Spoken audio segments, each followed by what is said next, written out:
बिस्मिल्लाहिर्रहमानिर्रहीम। अस्सलाम वालेकुम डियर स्टूडेंट्स, कैसे हैं आप सब लोग। आज जो हम डिस्कस करने जा रहे हैं वो है एमएलसी, मेडिकल लीगल सर्टिफिकेट, जिसको मेडिकल लीगल रिपोर्ट भी कहा जाता है। ये मैं आपको बताऊंगा कि इसको कैसे रीड करते हैं। तो इसके लेफ़्ट साइड पे मैं आपको बताता हूँ, ये नाम आएगा ऊपर, तो ये जो है government of health Punjab department आ जाएगा। सबसे ऊपर आएगा government of Punjab health department medical legal examination certificate, ठीक है।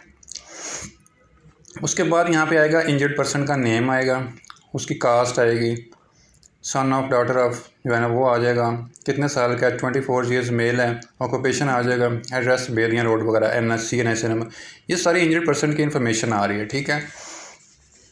उसके बाद इसके 2 आइडेंटिफिकेशन मार्क्स जो है ना वो भी शामिल किए जाते हैं, वो भी लिखे जाते हैं यहाँ पे, ताकि पता चल सके कि ये उसी शख्स की जो है मेडिकल लीगल सर्टिफिकेट है, तो जो जिसके आइडेंटिफिकेशन मार्क्स से जो है ना बेसिकली पहचान होती है।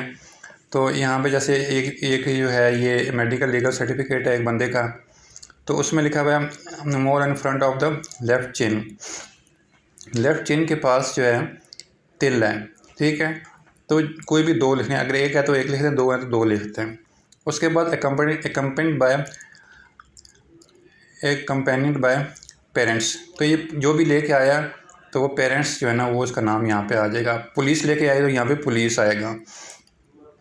तो date and time of arrival, कि कब इसको हॉस्पिटल में लेके आए हैं, 10/3/2022 इस डेट को लेके आए थे। और date and time of examination जो है ना कि एग्जामिनेशन, पहले डेट ऑफ टाइम बताया कि 10:30 पे लेके आए 13/5/2022 को, और उसके बाद एग्जामिनेशन जो है ना वो इसका इमीडिएटली किया गया, फ़ौरन इसका एग्जामिनेशन किया गया।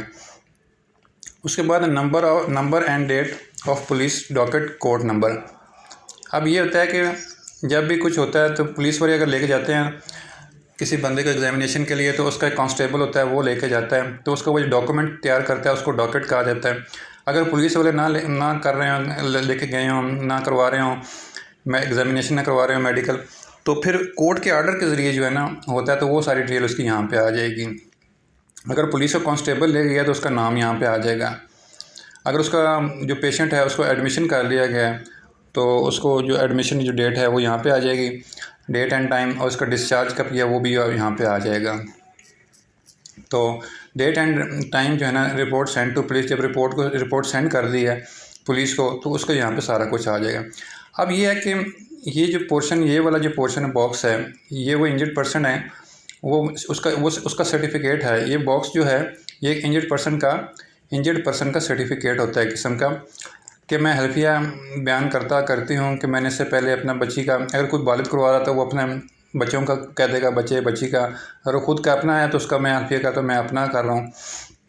तो यहाँ पे ये अपने बच्चे का है ना, एक पेरेंट लेके आया था, अपने बेटे को लेके आया था, तो यहाँ पे अपने बच्चे पे टिक कर दिया।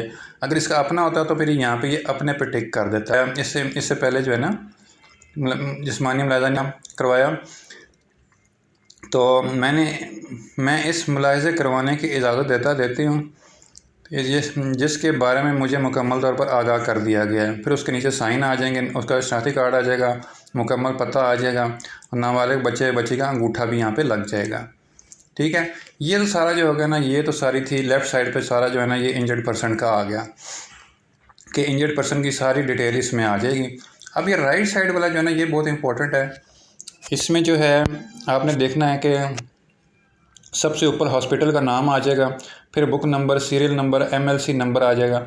MLC नंबर ये होता है कि जब भी मेडिकल किया जाता है किसी बंदे का, तो उसका MLC जो है ना मेडिकल लीगल सर्टिफिकेट जो है ना उसका नंबर हर एक को ना एक अलग नंबर अलॉट होता है, तो वो यहाँ पे आ जाएगा, और स्लैश उसका सन आ जाएगा, मतलब कौन सा ईयर है, 2022 है। उसके बाद ब्रीफ हिस्ट्री इसकी बताई जाएगी कि history of RTA as alleged. RTA होता है रोड एंड ट्रैफिक एक्सीडेंट, ठीक है।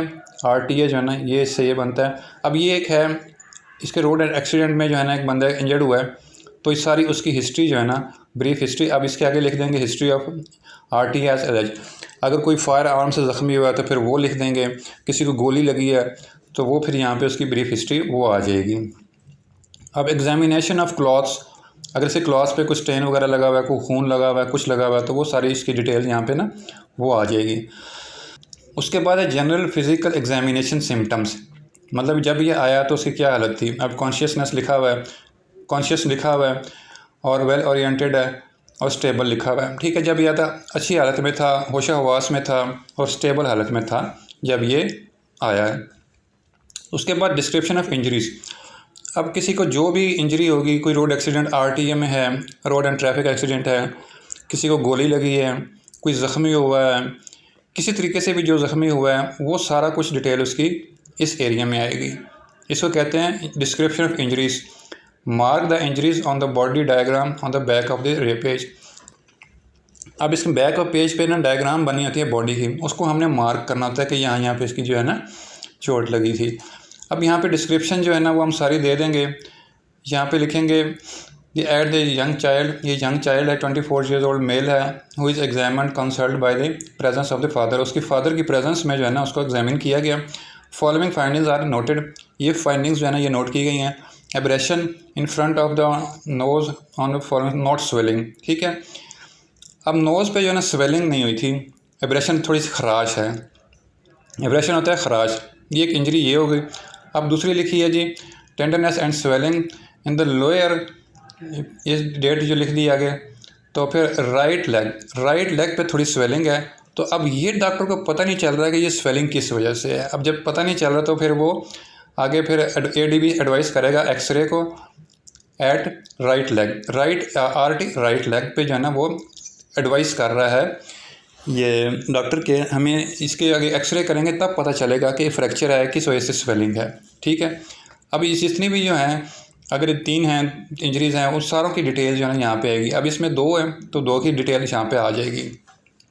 ठीक है, तो उसके बाद जो ये नीचे वाला पोर्शन है इसमें लिखना है इन्वेस्टिगेशन एडवाइस्ड। तो अगर इसमें डॉक्टर ने कोई इन्वेस्टिगेशन कर दी, एडवाइस की है, तो वो भी आ जाएगी सारी यहाँ पे। तो इसमें यस नहीं, इसमें ज़रूरत नहीं थी। तो उसमें आगे फिर ये सारा कुछ लिखना है। Sample sent for laboratory examination, जो सैंपल सेंड किया गया है वो जो है वो यहाँ पे लिखेंगे कि सैंपल सेंड जो लेबॉर्ट्री को सेंड किया गया उसकी डिटेल यहाँ पे आ जाएगी। अब आगे जी opinion of specialist operation notes x-ray report. अब ये वो चीज़ है कि जब हम एक्सपर्ट ओपिनियन को कोई रिपोर्ट भेजते हैं कि हमें इसके बारे में बताएं, या कोई भी एक्सपर्ट ओपिनियन जो है ना हमने किसी की चीज़ की करानी हो, तो वो उसकी सारी डिटेल्स जो है ना यहाँ पे आ जाएगी। तो उसके साथ आगे इसका डेट आ जाएगी उसकी, फिर किसने किया है वो डॉक्टर वगैरह का नाम आ जाएगा, सारा कुछ, रेडियोलॉजिस्ट है। अब इसमें लिखा हुआ है इनकम्प्लीट फ्रैक्चर है, राइट जो है ना वो लेग पे ना इनकम्प्लीट फ्रैक्चर है थोड़ा सा। तो उसके बाद जो है ये नेचर ऑफ इंजरीज़ आ गया।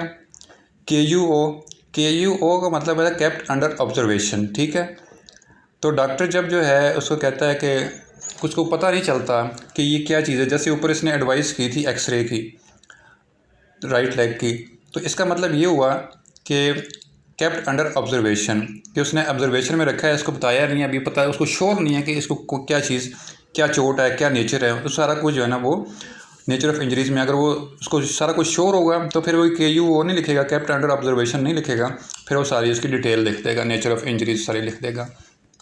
ठीक है, तो ये सारा नेचर ऑफ इंजरीज़ में आ जाएगा। उसके बाद है जी possibility of fabrication if any. ये मतलब ये होता है कि कोई शख्स जो है ना अपनी जो है खुद ही अपने आप को ज़ख्मी कर लेते हैं कई लोग, कि दूसरों पे केस बनाने के लिए अपनी उंगलियां तोड़ लेते हैं, कुछ कर लेते हैं, ज़ख्मी कर लेते हैं और फिर नाम दूसरों का लगा देते हैं कि भाई इसने ज़ख्मी किया। अब पॉसिबिलिटी ऑफ फैब्रिकेशन, अब इसने कोई फैब्रिकेशन की है तो वो यस कर देंगे। अगर जब यस कर दिया तो सारा केस ही ख़त्म हो जाता है, क्योंकि फिर पता चल जाता है जिसने अपने आप को खुद ज़ख्मी किया है। तो फिर फैब्रिकेशन में अगर यस लिख दें तो मेडिकल रिपोर्ट जो है ना सर केस ही सारा ख़राब हो जाता है। फिर अब यहाँ पे जो है ना ये RT का केस है, ये जो है रोड एंड ट्रैफिक एक्सीडेंट है, तो यहाँ पे हम नो लिख देंगे तो ये नो आ जाएगा। उसके बाद है प्रोबेबल ड्यूरेशन ऑफ इंजरीज़, कि इस इंजरी को लगे हुए कितनी देर हो गई है। अब यहाँ पे विदिन 8 आवर्स लिखा है, ये सारा कुछ आ जाएगा। अब उसके बाद है kind of weapon used, poison suspected. उसके बाद जो है ना कि अगर काइंड ऑफ वेपन कौन सा यूज़ हुआ है, पॉइजन दिया, सस्पेक्ट है, जहर दिया गया है, तो वो लिखेंगे। अब ये रोड एंड ट्रैफिक एक्सीडेंट है तो ये RTA लिख देंगे हम। Final opinion for kept under observation injuries, तो उसकी सारी जो है ना ये लिख दी जाएंगी, यहाँ पे डिटेल लिख दी जाएंगी। फाइनल ओपिनियन जो है ना यहाँ पे लिख दी जाएंगी। और 21 दिन के अंदर अंदर जो है ना ये चैलेंज किया जाता है। मेडिकल लीगल सर्टिफिकेट MLC जो है ना 21 दिन के अंदर अंदर जो है ना ये इसको चैलेंज किया जाता है। ये वैसे इसको चैलेंज 21 दिन के बाद भी किया जा सकता है, क्योंकि अगर नेचर जो है ना इंजरी की नेचर ज़्यादा है, कोई फ्रैक्चर वगैरह हुआ है, अगर फ्रैक्चर हुआ है तो इतनी जल्दी ठीक नहीं होता, तो उसके लिए फिर ज़ाहिर बात है 21 दिन से ज़्यादा फिर जो है उसके लिए ना 21 दिन से ज़्यादा उसके लिए टाइम लगता है। फ्रैक्चर अगर है तो उसके लिए 21 दिन से ज़्यादा भी जो है ना हम चैलेंज कर सकते हैं, ठीक है। और उसके बाद इसकी गवर्नमेंट फ़ीस है 200 रुपया। मेडिकल लीगल एग्जामिनर का जो है ना यहाँ पे साइन आ जाएंगे। तो उसके बाद ये जो है ना ये सारी जो है ना वो आ जाएगी कि MLC कार्बन कॉपी, नक्शा, डॉक्टर साहब तस्दीक शुदा मेडिकल एक्सपर्ट की राय के खत, एक्सरे, सारा कुछ है ना, सैंपल्स जो लिए गए लेबॉर्ट्री मसूल हुए, मैं पाबंदों के लेबॉर्ट्री तजरीब के लिए सैंपल फ़ौरन जमा कराऊंगा और एक्सरे या मेडिकल एक्सपर्ट की राय के लिए कोई ताख़ीर न करूंगा। कानून के मुताबिक पाबंदों के ज़ेर मुशाहिदा ज़रबात का मंदरजा बाला तकाज़े पूरे करने के बाद जल्द अज जल्द मुतलका डॉक्टर को अरसाल करूँगा। तो ये सारा कुछ है ना नीचे जो है दस्तखत पुलिस कांस्टेबल तफ्तीशी अफसर के सारा कुछ आ जाएगा, उसकी डिटेल आ जाएगी। ये दस्तखत हो जाएंगे पुलिस कांस्टेबल के, दस्तखत हो जाएंगे, निशान अंगूठा आ जाएगा। फिर इंजरी कौन सी लगाई है, इंजरी है नो इंजरी, 1 पे नो इंजरी है, दूसरी पे जो है ना ये जो है ये जो इंजरी लगी है इस इंजरी का नेचर है गैर जायफा हाशिमा, ठीक है।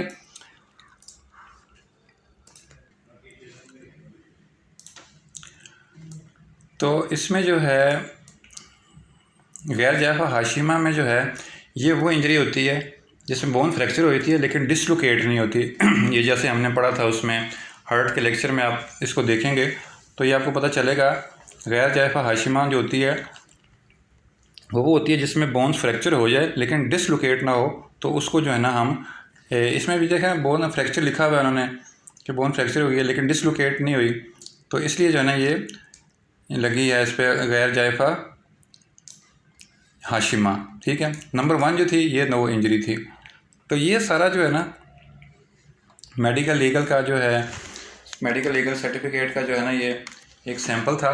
इसमें लेफ़्ट साइड पे हमने देखा कि सारी इंजर्ड पर्सन की डिटेल आ जाती है, राइट साइड पे हॉस्पिटल आ गया ऊपर, फिर जो ब्रीफ हिस्ट्री आ गई कि ये RTA road and traffic accident है, फिर क्लॉस पे अगर कोई लगा हुआ है तो फिजिकल एग्जामिनेशन में कि जब ये आया था उसकी हालत कैसी थी, उसके बाद सारी डिटेल आ जाएगी इंजर्ड पर्सन की। फिर उसके बाद ये सारा कुछ बताना है हमने कि जब एक्सपर्ट ओपिनियन के लिए गया था कौन सी डेट को आया, nature of injuries kept under observation रखा है, तो डॉक्टर ने बताया कि एक्सरे वगैरह करेगा तो तब होगा, पता चल जाएगा। तो उसके बाद पॉसिबिलिटी फैब्रिकेशन, अगर उसने अपने आप को ज़ख्मी किया, यहाँ पे लिखा है नो, और इसको ड्यूरेशन कितनी हो गई इंजरीज की, आए हुए 8 घंटे हो गई है। तो ये जो है वेपन यूज पॉइजन सस्पेक्टेड, ये RTA road and traffic accident है। फाइनल ओपिनियन ऑफ इंजरीज, ये सारा कुछ ओपिनियन आ जाएगी, 200 रुपये फ़ीस आ जाएगी।